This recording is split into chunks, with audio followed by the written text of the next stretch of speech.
Allez, on se fait maintenant notre session avec la micro mouche noyée ou micro larme, voilà, la tête plombée. Ce coup-ci on a un ardillon parce que trouver des hameçons à œillet de cette taille c'est infaisable. Voilà, enfin, j'ai essayé, j'en ai jamais trouvé. Donc comme je sais faire les nœuds à hameçon et vous aussi, et que notre tête plombée elle coulisse sur la rampe sans problème, eh ben, on va pas avoir de soucis. On va faire un tout petit nœud à hameçon. Alors on commence, on va prendre une plume noire. On va faire style larve noire. Ça va imiter une mouche, une fourmi qui est tombée à l'eau, qui s'est noyée, qui a coulé. Une mouche de maison par exemple, toute collée là. Ou une larve de fond noir, de couleur noire. Un peu comme la mouche de pierre. Un peu comme celle de la mouche de pierre, mais il y en a d'autres. Mon coupe-ongle, il est là. Je coupe ici. Tout le gros. Oh putain. Ça je jette, je garde ça. Allez on y va. Parce que là c'est micro. Il va falloir travailler. Batterie. La batterie il n'y en a pas beaucoup. On va essayer d'aller vite. Sinon il faudra que je le refasse. Alors, je fais ça. Je mets mon morceau de jujube là.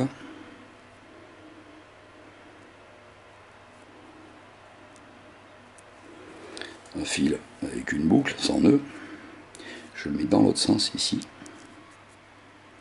Là. Je tiens le tout. Où est ma boucle? Ma boucle est derrière, c'est bon. Voilà. Le petit bout, je m'en fous. Parce que je vais tourner avec le gros bout. Donc j'ai pris la tige de la plume dans le fil. Hein. Elle est contre la rampe de l'hameçon. Donc je prends la plume avec la hampe de l'hameçon, je tourne, tac, je fais quelques tours, je vais vers l'arrière pour que la plume soit sûre d'être prise. Ah oui, c'est vrai que l'hameçon il est micro, donc je l'ai dépassé. Bon, j'ai fait assez de tours, de toute façon j'en ai fait 4-5, ça devrait suffire. Ah, il se débine, donc je retends, je vais en refaire un pour assurer le coup. Je vais prendre mon petit brin là, pour le passer dans la boucle qui là maintenant est de ce côté.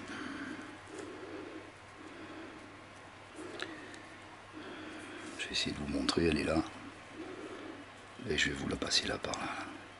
Le petit bout de fil, voilà, le petit bout de fil, vous voyez, il passe dans la boucle hein.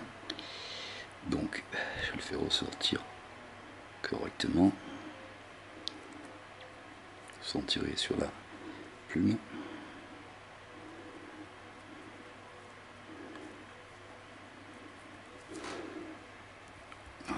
Je tire devant sur le plus long. Bon, je suis là, je reprends par là, ça sera plus simple.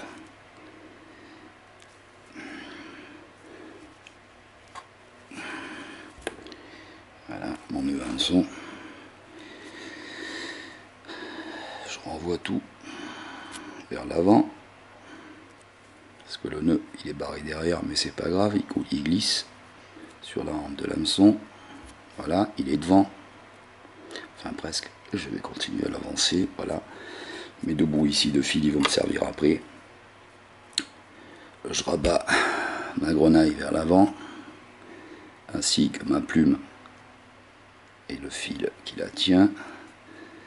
Maintenant, je tiens la grenaille, les deux bouts de fil, je tourne, tac, tac, tac, tac.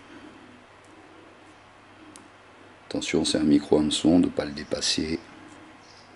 Enfin, si on le dépasse, ça va tourner dans le vide, on revient, c'est pas grave. Il faut le passer derrière le segment. Là. Là. Voilà. Voilà, à ce niveau-là, pour une mouche coulée, on a assez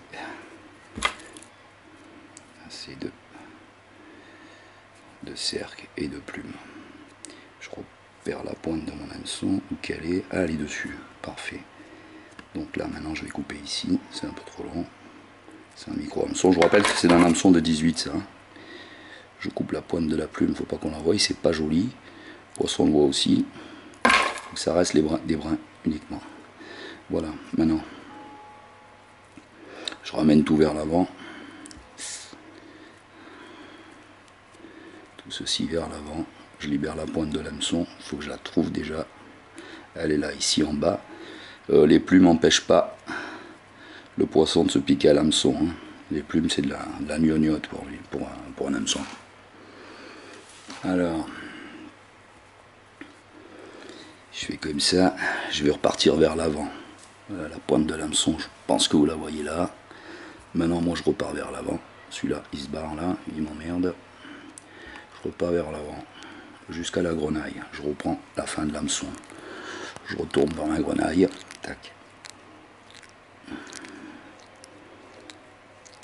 J'insiste au niveau de la grenaille. Je veille à ce qu'il reste toujours un morceau pour monter l'hameçon.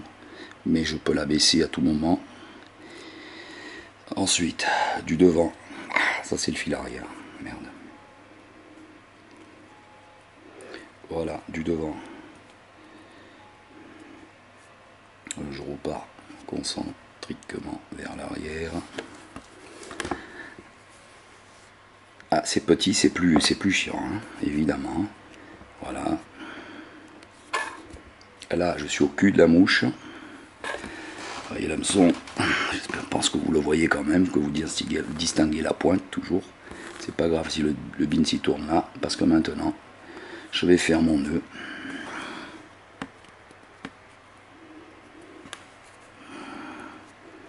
Si j'ai le temps, parce que j'ai plus de batterie. Alors, un nœud.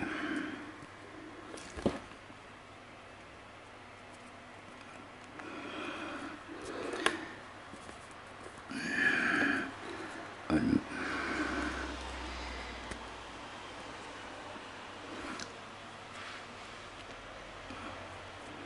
Deux nœuds.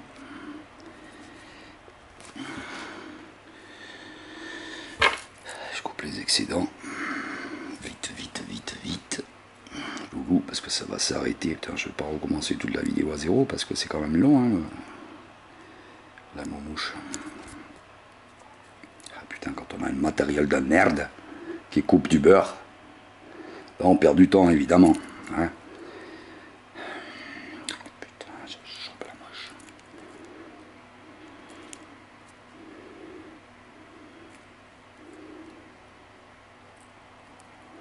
Voilà.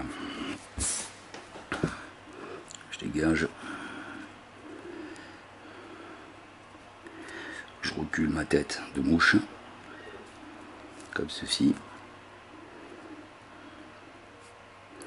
On a l'hameçon ici. Dessus. On a notre plombé ici.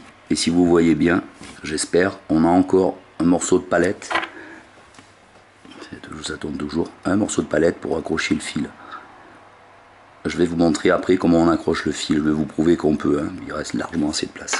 Voilà la vidéo là. J'ai plus de batterie. Donc je reprendrai. Et à la prochaine session, je vous fais le nœud de celle-là avant de démarrer une autre mouche. Parce qu'après, on va se fixer sur les mouches sèches. D'accord? Voilà un insecte qui va couler tout noir. Et celui-là, il va être vachement attrayant. Le noir, ça marche toujours très bien. Voilà. Donc vous avez vu, c'est un 18. On peut faire. Regardez la palette comme elle est dégagée. Hein. J'ai pas besoin de tout ça en fait. Je vais faire revenir. Tac. Avec ça, j'en ai largement assez pour faire mon nœud. Voilà. Et voilà. Allez, à très bientôt. Je reprends, je recharge et je reprends. A tout de suite.